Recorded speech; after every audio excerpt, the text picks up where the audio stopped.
ఈరోజు మరి దేవుని వాక్యంతో మీ ముందుకు వస్తున్న మీ సత్యోత్తమన్న యెషయా గ్రంథము 9వ అధ్యాయము 1 నుండి 7వ వచనం వరకు.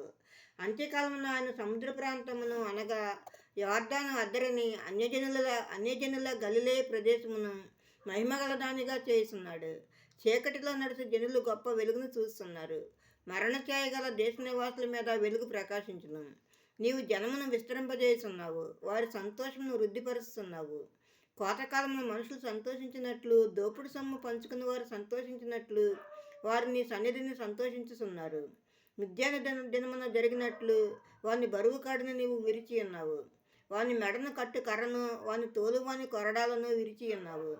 యుద్ధపు సందడి చేయు యోధులందరి జోళ్లను, రక్తంలో పొర్లింపబడిన వస్త్రములను అగ్నిలో వేయబడి దహింపబడును. ఏలయనగా మనకు శిశువు పుట్టెను, మనకు కుమారుడు అనుగ్రహింపబడెను. ఆయన భుజం మీద రాజ్యభారం ఉండెను. ఆశ్చర్యకరుడు, ఆలోచనకర్త, బలవంతుడైన దేవుడు, నిత్యుడగు తండ్రి, సమాధానకర్తయగు అధిపతి అని అతనికి పేరు పెట్టబడును. ఇది మొదలుకొని మితి లేకుండా దానికి వృద్ధియు క్షేమమును కలిగినట్లు సర్వకాలము దావీదు సింహాసనమును రాజ్యమును నియమించును.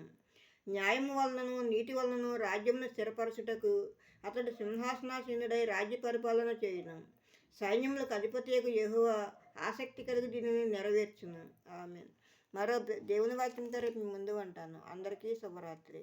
మన ప్రభువును ప్రియరక్షకుడైన యేసుక్రీస్తు కృపా, కాపుదల, రక్షణ, ఆశీర్వాదము మనందరికీ ఇప్పుడు ఎప్పుడు సదాకాలము తోడై ఉండును గాక. ఆమేన్, ఆమేన్, ఆమేన్.